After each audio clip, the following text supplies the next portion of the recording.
ternyata sering ada apa dah nasib tu kan kan kita baca itu kan lagi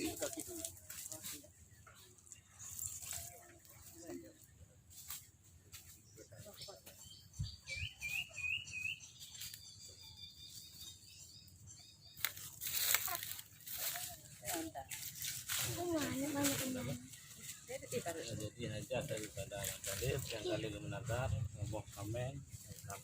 baru dan menasihat betul Mak Kubu Ruku Muhammad Ruku Muhammad urunnya Mantalip kali beli hajat gaknya yaitu dia kamen yang pertama yang kedua Kristen sinya itu Ruku Muhammad yang jadi setelah 2 let 5 6 itu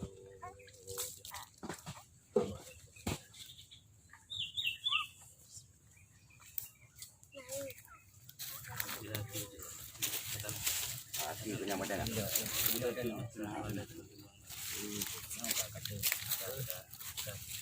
semoga lega terlepas hajat daripada yang ada ke harus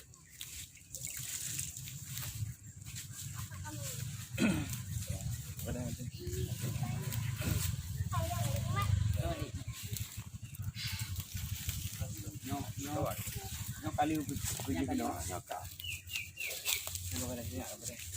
inilah mana sih apa deh ini buahnya karena kita tanya kan apa ya ada puluh beres nyam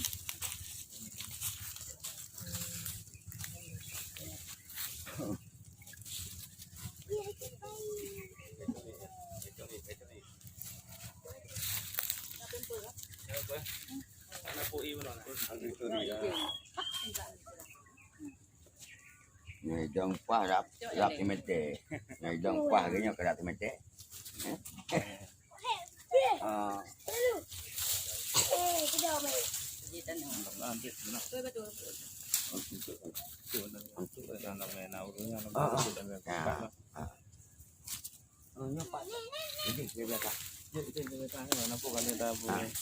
ya dua ya sebenarnya